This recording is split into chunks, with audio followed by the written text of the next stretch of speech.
Well, Brian, no question we have to start with today. Before we talk about Reading, a word about the surprise news from Bristol City this morning. What's your reaction to that, to someone you know very well?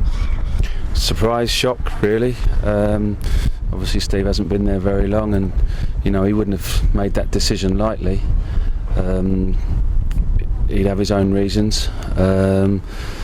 So I tried to ring him. I rang him up and said I'd left a message on his phone to meet up at some point. We'll have a chat. But obviously the same as everybody else, surprised. Not just the fact he's left Bristol City, but his announcement says he's retiring from management.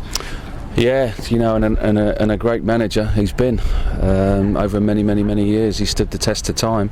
He's still got he's still got a job to do in football. I've absolutely no doubt about that, with his credentials and all his experience. So I'd look at the FA and that one, and I'm sure they must look at someone like Steve Coppell, and there must be a place for him in an environment like that if he would want to be involved in something like that. If it is the case that he's retired from football, why is it that he's never managed at the very top level? Why do you think that is?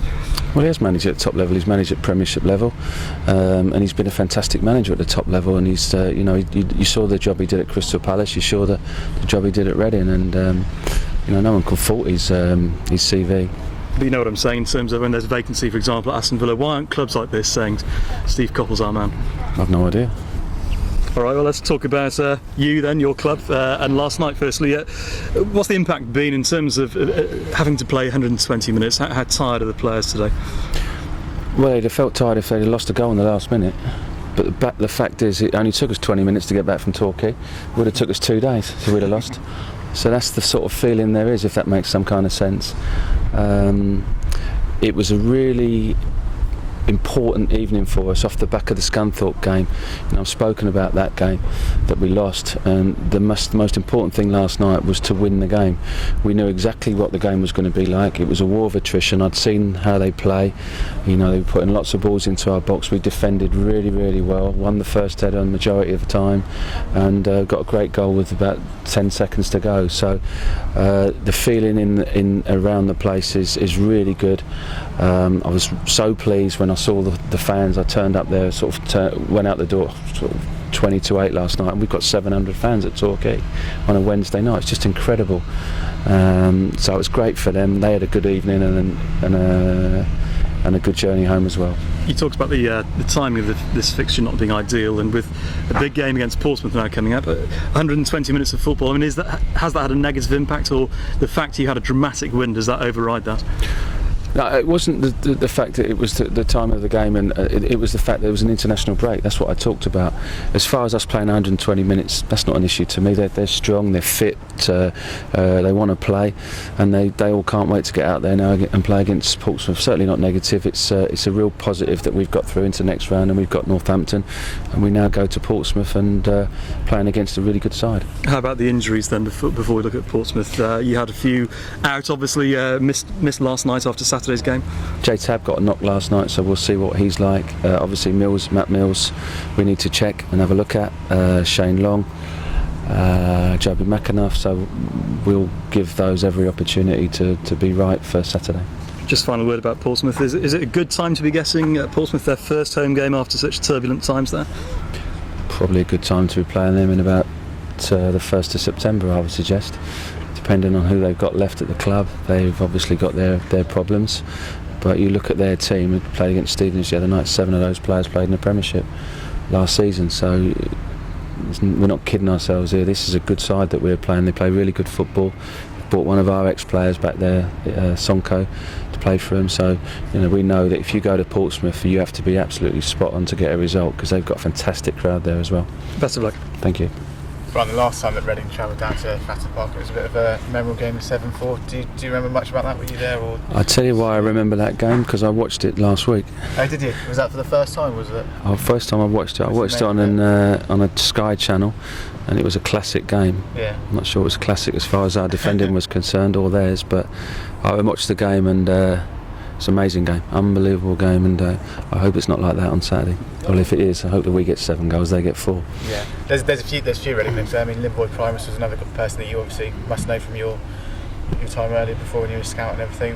What do you think of him, and his position at the club now that he's an ambassador and everything? Yeah, he's a great ambassador. He's a really nice guy. He's a top guy, and don't know him particularly well, but fabulous person. No one in the game would have a bad word to say about him. Yeah. Did you speak to Sonko about the game when he came to the Wolves match a couple of weeks ago? No, I spoke to Sonks and just talked about the old days. You know, it was a bit of a reunion night really that night, and he was one of the players that was coming back. So no, he'll look forward to the game, I'm sure. And of course, Andy Griffin's going back to one of his old clubs as well. Yeah, and he's looking forward to it. I mean, this is a proper football club. You know, they've got great fans. You know, and you get an atmosphere in there when it's full. You know, we can't wait to get there, and we've sold our allocation as well. So it just shows, you know, what our fans are thinking and how they're looking forward to the game. And you saw that at Torquay last night as well. Yeah. Is all the guys on the international duty, people like Simon Church, he had a groin injury or something. How is he looking for this? I'm hopeful he's okay. They pulled him out as a precaution, so we'll have to have a look at him, and we'll know just before the game Friday probably. Yeah. And Adam Federici, who else we have?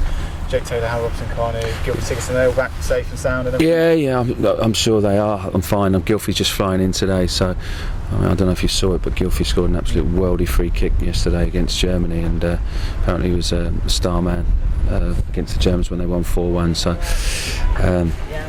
no, it'll be good to get them all back. Do you think that'll probably be his last game for the Iceland under 21 though? Maybe because he's been in the full squad, he's made his full debut. I don't know. It's another question I don't know the answer to. I don't pick their team. Yeah. Brian, when you look at some of the problems that Portsmouth have had off the pitch, how grateful are you that you're at a club that the chairman makes sure is relatively stable financially? Well, this is the key for us, really. You know, the most important thing is the club, and that club has to be run the right way. You know, I saw Ian Holloway speak about his chairman at Blackpool and how they've run their club. You know, people would not agree with what they're doing there. You have to bring in a certain type of player and give them lots and lots of money. Well, I'm of a view that you live within your means. That hasn't happened at certain football clubs, and look what's happened to those. And some have been lucky to survive, really. So, you know, this club will never be in that situation. Right, just a quick word on Ben Hamer. Ben Hamer's performance last night, I thought he looked sharp and goal. I thought Ben Hamer was excellent. I thought back forwards. I thought Brynjar Gunnarsson and Alex Pearce, he must have won 95% of his headers last night, and he was a real warrior as well for a young centre half. So, you know, to put Brynjar at 36 and Pearce 21 years of age, to the combination together, I was absolutely delighted with both of those. And Ben Hamer's contract situation at the club, you've given 2 young keepers contracts. Are you going to be sitting down and talking to him? He wasn't too sure about his future when we spoke to him about that the other day. Well, it's just, you know, it's like everything. I can't discuss Ben's contract situation. That'll be the club's. They'll do that when the time is right, I'm sure. Talking of contracts, are you still nervous about people coming in for a couple of your players? I'm not nervous. If someone comes in for our players, then they come in. I'm not nervous about it. That's football. We have to deal with what we have to deal with. You know, our situation is that it's like a lot of clubs in the Championship. It's very, very difficult at times as far as money's concerned. So I'm not nervous. We just deal with what we've got to deal with.